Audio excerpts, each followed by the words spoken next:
What's up, guys? This is Eric from FTC Team 4855, and I've got a little tutorial for you FLL teams out there. I'm gonna teach you guys how to calibrate your sensors. So, what does calibration mean?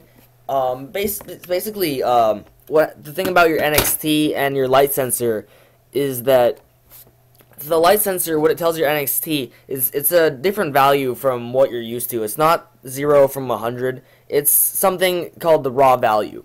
And your NXT goes ahead and translate that value to the number from 0 to 100 that you're familiar with. And that's really great, but the problem is that the NXT's definition of 0 and the definition of 100 is different from what you want. Because if you have a sensor that's pointed at the mat on your field, and you're trying to look at what's on the field when you're playing your game, pretty much what you want to be 0 is going to be the black part of the mat, and what you want to be 100 is going to be the white part of the mat. But that's not what your sensor is ready to do. What your sensor wants to be black is pure darkness. Meaning, if you have a light sensor in a dark room, your NXT is probably going to think that's 0, and if you shine a flashlight at it, your NXT is probably going to think that's 100. But that's not what you want. So, calibration is going to go ahead and change the NXT's definition of 0 and 100 to increase the range of what your light sensor gives you. And that's just going to make writing programs with light sensors just so much more easier for you. So let's go ahead and start a new program with this. I'm going to call it Light Calibration. You can feel free to call it whatever you want. So, pretty much this program that calibrates your sensors, go ahead and switch the complete packet down in this corner. It's going to have all the blocks that you're going to want. It's going to be in the advanced part of little folder, I guess, and pretty much your program is going to revolve around this Calibrate block. That's going to do the calibration for your program. So pretty much what this block does is that it's going to go ahead and look at what the light sensor sees at that part of the program, and goes ahead and either defines that as 0 or 100. So let's go ahead and look at what the options for changing the blocks for changing the block are. So you can see here there's port, meaning what port the sensor is in. Second of all, you've got what sensor it is.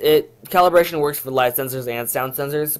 My tutorial is going to work for both light sensors and sound sensors, but I'll go ahead and keep it for light because I know that most of my viewers are probably going to do this with a light sensor because it's much more popular than the sound sensor. And over here you can see value, and you've got maximum or minimum, and that's basically going to see it's basically about, do you want 0 or do you want to set this as 100? And minimum is going to be the dark part, going to be the 0, and maximum is going to be the 100. So I'm going to go ahead and make 1 0 and 1 100 because we want to calibrate what 0 is and what 100 is. I'm going to go ahead and close this little port little thing because it's not necessary here. I'll go ahead and make another tutorial that tells you what those things actually do, and they're really useful to make advanced programs. And just stay tuned. I'll make that in the future. So this program is great. It's going to go ahead and look at what the sensors are, quickly set what black is and what white is, but that's not exactly what we want to do right now. We want some time in between so that we can actually move the light sensor between first put on the black and then put on the white so it can calibrate on time. So I'm going to go ahead and put a little wait block between the two. I'm going to put one before the first one too, actually. And I'm going to go ahead so that when I can separate this calibrate block so they don't kind of calibrate at the same time. Because you really want to put the sensor on the black part of the field, calibrate, then put it on the white part of the field and calibrate. So I'm going to go ahead and put the wait block as when the NXT middle button is pressed. That's what this wait for button press block does. It goes ahead and quite literally waits until over here until the enter button is pressed, and then it moves on to the rest of the program. So I'm going to do the same over here and change that to enter button. And this program is really great, but the problem is you're gonna have to remember to put on black first, then white. And I'm not gonna remember that. That's just not cool. So I'm going to go ahead and make a little reminder for myself. I'm gonna go to the display block. And with the display block, if you're not familiar with it, it goes ahead and displays something on the screen, on the NXT's screen. And you've got some options for what you can display, either an image or a drawing or something. But I'm going to do text because I want to give myself instructions. So as I said, as you can see here, this Calibrate block, it goes and looks for the minimum. It's going to go. You're going to want to put your light sensor on the black part. So I'm going to go ahead for my instruction. I'm going to go right put on black. So at the start of the program, my NXT is going to tell me to put it on black. These words are going to appear on the screen, and I'm going to remember that I need to put it on black. And then I'm going to go ahead and put another display right over here.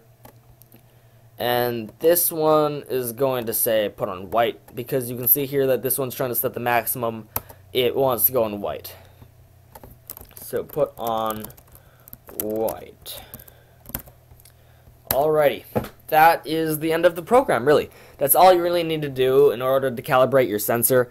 In terms of instructions, I'll go ahead and remind you.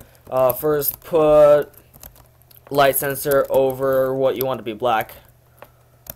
You want to be dark, to be 0, I guess. And push the button.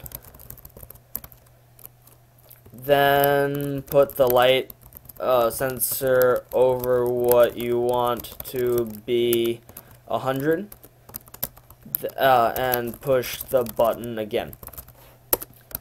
So this nifty little program, you're probably going to want it on your NXT at all times, because it's really useful to be able to calibrate your NXT anytime you want. There are actually 2 ways to calibrate sensors. One, you need your computer attached to your NXT, but that's just a huge pain. You might as well just have a program do it for you. And this program is really great because it, as you know, all you FL teams know, when you have your robot on a different field, your light sensor is going to completely screw up because the lighting is going to be different from what you're used to. And that's a huge problem because lighting is going to affect your light sensor. And